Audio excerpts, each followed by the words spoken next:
आप सबका हार्दिक स्वागत करता हूं। मैं एक बीटेक मैकेनिकल इंजीनियरिंग का विद्यार्थी हूं। 2017 में मैं पास आउट हुआ था और 2017 में मुझे ये विचार आया कि क्यों ना मैं नौकरी ना करके अपना खुद का व्यवसाय या बिज़नेस शुरू करूं, कुछ अपना हट के अलग व्यवसाय शुरू करूं। तो वहाँ से मुझे विचार आया कि क्यों ना मैं जैविक खेती में अपना हाथ आजमाऊं या वर्मी कंपोस्ट का काम करूं। तो जैविक खेती करने के लिए सबसे ज़रूरी होता है जैविक खाद, और जैविक खाद जैविक खेती में काफ़ी बड़ी मात्रा में चाहिए होता है। तो मैंने कहा क्यों ना मैं वर्मी कंपोस्ट की यूनिट लगा के जैविक खेती में अपना हाथ आजमाऊं। तो मैंने वर्मी कंपोस्ट की यूनिट लगाई 2017 में। तो वर्मी कंपोस्ट का काम मैंने 2017 में शुरू किया और मैंने अपना जो वर्मी कंपोस्ट का जो काम है वो लगभग 30 बेड से शुरू किया। शुरुआत में मैं प्लास्टिक वाले STP जो ग्रीन कलर के बैग, पॉली बैग होते हैं, वो लेके आया था। 30 बेड से मैंने अपना काम शुरू किया। उसके बाद फिर मैंने ये वाली यूनिट बनाई जिसमें आप देख रहे हैं पक्के बेड बने हुए हैं। इनकी साइज़ है 30 फीट लंबे हैं, 4 फीट चौड़े हैं और 1.25 फीट की इनकी ऊंचाई है। उसके बाद जब ये यूनिट भी मेरी छोटी पड़ने लगी, यानी प्रोडक्शन कम पड़ने लग गया, तो फिर मैंने आप जो पीछे देख रहे हैं वो वाली यूनिट बनाई। ये लगभग 18,000 स्क्वायर फीट में है और प्लास्टिक के पन्नी पे ये बेड बने हुए हैं, यानी प्लास्टिक के पन्नी, मिट्टी के बेडों पे प्लास्टिक की पन्नी बिछा के गोबर भर के ये बेड हमने बना रखे हैं। तो वर्मी कंपोस्ट, देखिए वर्मी कंपोस्ट एक ऐसा प्रोडक्ट है जो एक विशेष प्रकार के केंचुए के द्वारा बनाया जाता है जिसे हम आइसिनिया फोइटिडा कहते हैं। वर्मी कंपोस्ट का जो प्रयोग है वो ज़्यादातर जैविक खेती में किया जाता है, बागवानी में, पॉली हाउस में, सब्जियों की खेती में इसका प्रयोग किया जाता है। वर्मी कंपोस्ट एक ऐसा प्रोडक्ट है, एक ऐसा खाद है जिसमें पूरे 14, 15, 17 जितने भी पोषक तत्व है सारे पाए जाते हैं।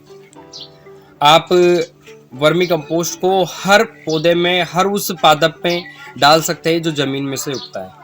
ठीक है, अब मैं बेड देख रहे हैं, ये इसकी लंबाई 30 फीट है, चौड़ाई 4 फीट है और ऊंचाई 1 फीट है। सबसे पहले हम इसमें क्या करते हैं, इसमें हम गोबर भर देते हैं, गोबर भर के इसमें हम केचुए छोड़ देते हैं। ठीक है, 1 फीट में 1 किलो केचुआ डलता है। तो ये 30 फीट का बेड है तो इसमें हमने 30 किलो केचुए डाल दिए।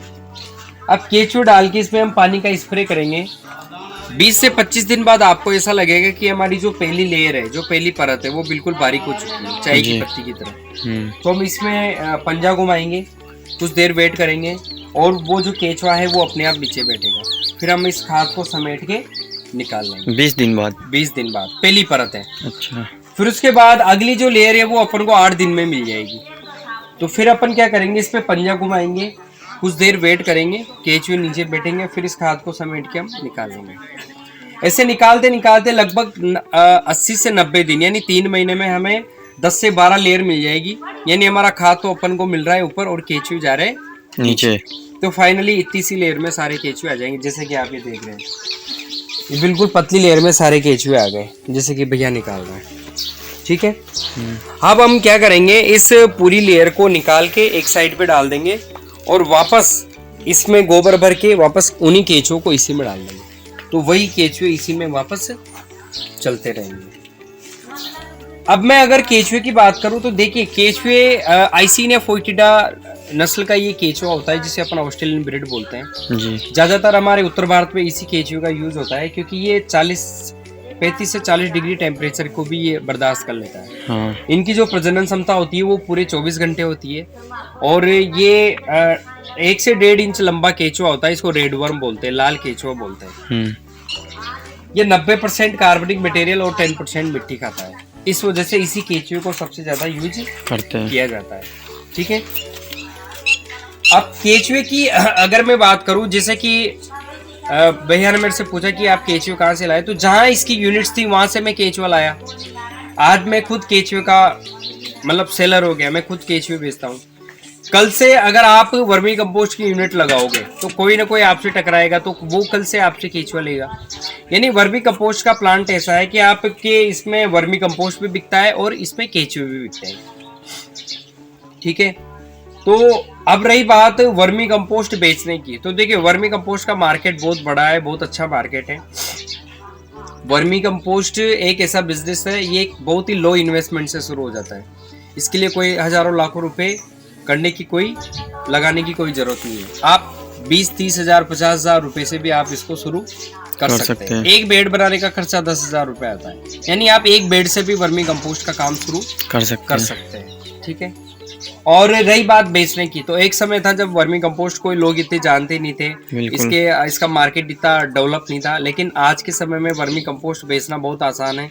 वर्मी कंपोस्ट का मार्केट बहुत बड़ा है, प्रोडक्शन बहुत कम है, तो बहुत ही इजीली मार्केट में बिक जाता है। आप उन किसानों को टारगेट करें जो वर्मी कंपोस्ट का यूज़ करते हैं, जैसे पॉली हाउस वाले हो गए, बगीचे वाले हो गए, अपने क्या नाम से ये बागवानी करने जो नींबू अमरूद आंवला के जो बगीचे लगाते हैं वो किसान हैं, पॉली हाउस वाले हैं, सब्जियों के किसान हैं, तो जैविक खेती करने वाले किसान हैं, ये सब वर्मी कंपोस्ट का यूज करते हैं। तो मेरा भी आप सबसे निवेदन है कि अगर आप अपना खुद का वर्मी कंपोस्ट का व्यवसाय शुरू करना चाहते हैं तो बहुत ही छोटे स्तर से आप लो इन्वेस्टमेंट से वर्मी कंपोस्ट का काम शुरू कर सकते हैं। और रही बात केचुए की, तो केचुए आपको हमारे यहाँ भी आराम से इजीली मिल जाएंगे, तो आप हमसे कांटेक्ट कर सकते हैं। मेरे नंबर है जो आपको डिस्क्रिप्शन में मिल जाएंगे। नमस्कार, धन्यवाद।